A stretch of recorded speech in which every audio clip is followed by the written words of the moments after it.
우편물을 배달하던 중 마을 외딴 곳에 있는 주택 뒤편에서 연기가 난 것을 발견한 집배원. 화재 현장에서 불을 끄다 화상을 입은 주민을 직접 업고 산에서 내려오기도 했는데 위급한 화재 상황 속에서 기지를 발휘해 소중한 인명을 구한 윤현규 집배원을 사건 현장에서 만나본다.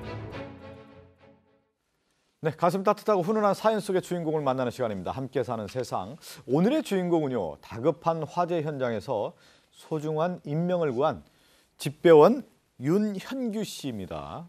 윤현규 씨 소개를 해볼까요? 윤현규 씨 집배원이고요. 고향 마을에서 18년째 우편 배달을 하고 있는 분입니다. 경북 상주에서 지난 8일에 있었던 일입니다. 시간은 이제 11시 반경에 우편물을 배달하고 있던 일과 시간이었습니다. 그런데 주택이 있고 주택 뒤에 산에서 불길이 올라오는 걸 발견합니다. 그리고 그 안에는 노부부가 계셨거든요. 이 집배원 윤현규 씨 바로 달려가서 구조 작업을 시작했습니다. 네, 자, 우편물을 배달하던 중에 위험을 무릅쓰고 구조에 나선 집배원 윤현규 씨는 당시 상황에 대해서 이렇게 말하고 있습니다. 직접 듣고 오겠습니다. 그날따라 이제 카드를 하나 이제 배달하러 갔는데 개만 한 마리 돌아다니는 거 안 계셔가지고 이제 전화를 하려는 찰나에 그 뒤쪽에 이래 보니까 연기가 뻘뻘뻘 나더라고요.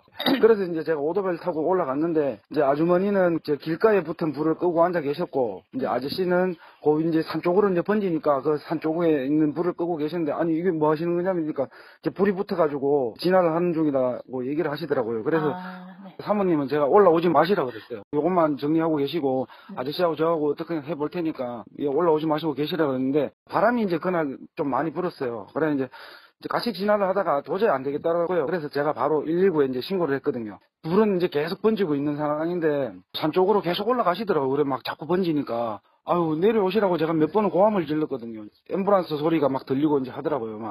막 들리는데 뭐 불길이 너무 커지니까 아저씨가 안 보이시더라고요. 아유 큰일 났다 싶어요. 그래서 제가 이제 옆쪽으로 막 해가지고 이래 보니까 앉아 계시더라고요. 올라가가지고 보니까 뭐 밑에를 발을 봤거든요. 장화가 한 절반 이상이 녹았어요. 옷도 좀 많이 걸리시고 얼굴이 많이 붉으시더라고요. 그래서 제가 바로 그냥 업고 내려왔죠. 뒤에 그냥 불이 붙었는데 일단 집을 갔는데 안 계셔서 좀 이상하다 했는데 연기가 오는 것을 목격하고 당장 뛰어가서 같이 이제 구조 활동을 했군요. 예, 그러니까 여기가 이 피해를 당했던 이 부부가 귀농한 부부라서 그러니까 그냥 동네에 같이 어울려 사는 게 아니라 산 좀 약간 외딴 곳에 외딴 집에 주택을 짓고 그 뒤에서 이제 뭐 이런저런 농작을 갖추고 이렇게 살고 있는 분이었던가 봐요. 그러니까 외딴 곳에 살고 있었고 집배원이 등기가 있어서 이제 집으로 갔다가 대개는 뭐 귀농했다고는 하지만 농사를 계속 짓고 있는 건 아니고 대개는 그 시간에 집에 계셨다고 해요. 이런 것들을 봐서는 집배원과 이 주민 사이에도 좀 어느 정도 의사소통이 있었던 사이였던 걸로 보이고요. 이제 그런 인심이 있었던 것 같고. 근데 그날따라 부부가 보이지 않고 부부가 키우는 큰 개만 그 집에 있는 걸 이상하게 생각을 하고 있는 찰나에 집 뒤 산에서 연기가 나는 걸 목격을 하고 그냥 지나친 게 아니라 뭐가 좀 이상하다 싶어서 이제 산으로 올라갔다가 이 장면을 목격하게 된 겁니다. 근데 이 산에 불 나면 바람 불면 불이 날아다니거든요. 그렇죠, 예. 엄청 위험한 상황인데 그 위험한 상황을 직접 목격한 거 아닙니까? 맞습니다. 이게 아마 이분이 이제 그 집 뒤로 가가지고 보니까 할머니하고 할아버지가 불 끄고 계셨는데 그날 불이 바람이 상당히 많이 부른 것 같습니다. 그러다 보니까 이제 본인도 그럼 나랑 같이 끕시다 하고 양동이에다 물 담아가지고 가서 끌려고 했던 것 같아요. 그런데 도저히 역부족이었던 상태였고 그렇기 때문에 이제 119에 신고하는 선택을 했던 것 같습니다. 예, 역부족이죠. 저 두 분이 어떻게 노인네들이 끌 수 있는 상황은 아니었는데. 그렇죠. 상당히 힘들었을 것 같고요. 불을 이제 끄기 위해서 그 할머니는 길가에서 좀 불을 끄는 작업을 한 것 같은데 할아버지는 산 위로 좀 올라간 것 같아요. 그래서 이 집배원 분이 이제 윤현규 우리 집배원 분이 올라가지 마시오 어르신 어디 갑니까? 라고 계속 했는데도 그럼에도 불구하고 불을 꺼야 된다는 생각에 산 안쪽으로 계속 갔고요. 그래서 혹시나 하는 생각에 본인도 좀 올라가 보니까 이 근처 연못에서 물을 길어 오긴 하는데 상당히 좀 힘이 빠진 모습. 그렇죠. 얘기도 했지만 장화가 지금 불에 익은 그런 상황이기 때문에 걷기가 힘들어 보이고 그래서 본인이 이제 직접 잘못했다가는 큰일 날 수 있다고 판단해서 본인이 직접 업어서 500m 산길을 내려왔습니다. 본인 혼자도 어려운데 1시간 동안 이렇게 구조를 했다고 합니다. 그 할아버지는 이제 불 끄려고 그냥 산을 계속 올라가면서 껐지만 실제 이제 안 되다 보니까 위험한 상황이었고 쓰러져 있는 상황이었는데 그 업고 이제 내려왔단 말이에요. 어르신의 부상 정도가 상당히 심각하다고 합니다. 그렇습니다. 화상이 문제가 됐는데요. 특히 화상도 그 신체 여기저기 그 곳곳에 입었어요, 화상을. 또 무릎 밑부분은 특히 화상이 심했고요. 또 손, 얼굴에도 화상 피해가 있었습니다. 그리고 또 머리카락도 흘렸고 또 불가에 오래 있었기 때문에 이 기도에도 화상을 그 열 때문에 그 약한 상태의 어떤 그 기도 화상을 입었다고 알려져 있습니다. 자, 위험천만한 이 화재 상황 속에서도 이 한치의 망설임도 없이 구조에 나선 이유에 대해서 집배원 윤현규 씨에게 다시 한번 얘기를 들어봤습니다. 이제 여기는 제 고향이에요. 40년 먹고 멀리 나간 적이 거의 없습니다. 거의 제가 여기 살고 있습니다. 그래가지고 한 집 끝나 한 집이 다 아는 사이고 집에 숟가락이 몇 개고 있는 걸 다 알거든요. 그러니까 옆집 아주머니 아니면 집안 어르신 이래 그런 생각으로 올라갔죠.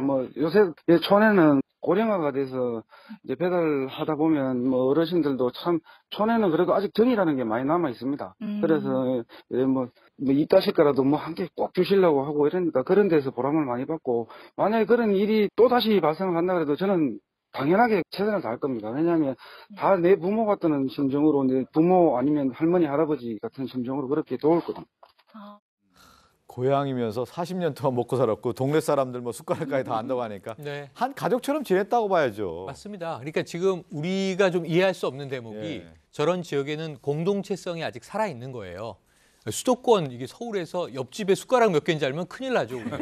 저기는 그걸 모르면 이상한 겁니다. 그래서 이 정말 그야말로 공동체에서 다 마을이 한 식구인 거죠. 근데 저희가 고향이기도 하고 18년 동안 집배원 일을 했으니까 가가호를 다 다니는 직업을 가지셨잖아요.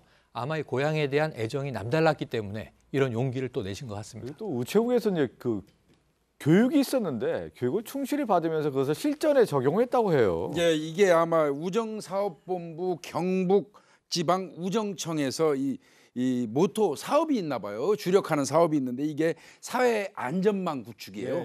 그래서 우체국 자원하고 이 네트워크를 좀 활용해 가지고 지역 주민하고 가장 근접한 위치, 밀접한 위치에 있는 사람들이 집배원 아니겠습니까?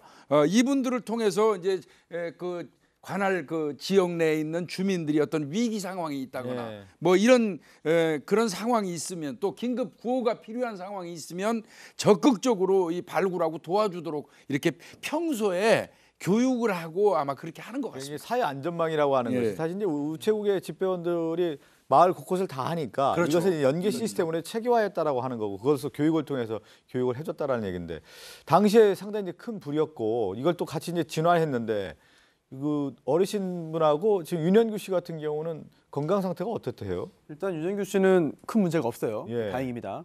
그런데 이 할머니와 할아버지는 좀 치료가 필요합니다. 특히 이제 할아버지 같은 경우에는 이도화상 때문에 지금 수술을 받아야 하고요. 그리고 또 할머니도 연기 때문에 며칠 더 병원에 입원을 해야 되는 상황인데 윤현규 씨가 이제 전화를 해서 이 할머니 할아버지의 쾌유를 빌어줬습니다. 근데 집배원이지만 그 앞서 저희가 인터뷰한 내용을 보면 자기의 어떤 일에 대한 어떤 자긍심이라고 할까요? 내가 이 일을 하는 거에 대한 어떤 소명 의식이 분명히 있거든요. 상당한 그 소감, 솔직히 말하면 이 집배원으로서의 포부 이전에 이번 이 사건에 대해서 어떻습니까?라고 소감을 물었을 때는 너무나 우리 다 합창해도 될 만한 이야기를 했어요. 당연한 일을 했을 뿐이다. 근데 그 이후에 집배원으로서의 직업의식도 상당히 제가 좀 귀감이 될 만한 이야기를 했는데 젊은 시절 집배원을 시작을 해서 지금까지도 나는 상당히 보람을 느끼고 있다. 그리고 이제 아이들이 있다고 합니다. 아이들이 중학교 1학년, 초등학교 5학년인데 우리 아이들도 아버지가 집배원이라는 사실을 상당히 자부심을 갖고 자랑스럽게 생각한다라는 이야기를 덧붙였고요. 앞서 인터뷰에 나왔지만 시골엔 아직 정이 많이 있다라는 이야기를 언급을 하셨잖아요.